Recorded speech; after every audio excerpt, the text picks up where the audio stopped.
Depuis décembre 2019, la Chine connaît une épidémie de grippe causée par un microbe appelé coronavirus. Ce virus, de son vrai nom Covid-19, a réussi à se répandre dans plus de 60 pays à travers le monde. Aujourd'hui, on a d'autres foyers de contamination tels que l'Italie, la Corée du Sud, l'Iran, etc. Alors, est-ce qu'il faut s'inquiéter pour le Cameroun? Déjà, rappelons quelques informations. La contamination. Le Covid-19 se transmet principalement de 3 manières.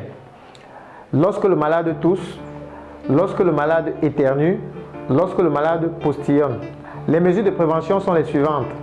Se laver régulièrement les mains après tout contact, se tenir à plus d'1 mètre des personnes à risque, éviter les endroits qui sont surpeuplés.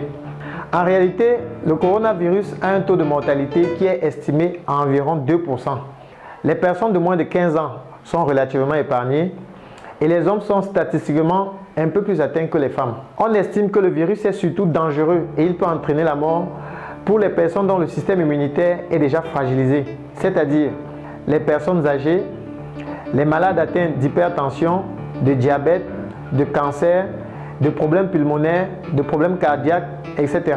Ce virus est vraiment dangereux pour le Cameroun parce que sa contagion rapide nécessite une réaction sanitaire de très haut niveau. Les Chinois, par exemple, ils ont construit un hôpital de 1000 lits en 1 semaine et un autre de 1500 lits en 14 jours.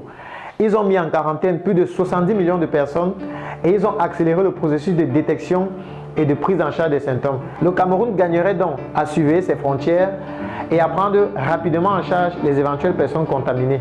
Il faudra aussi que le gouvernement communique sur la bonne conduite à tenir, mais aussi sur l'état réel de l'épidémie dans notre pays. Et la meilleure riposte pour des pays qui sont médicalement mal équipés, comme le Cameroun, c'est de mettre l'accent sur la prévention, afin de tenter d'éviter une véritable catastrophe sanitaire.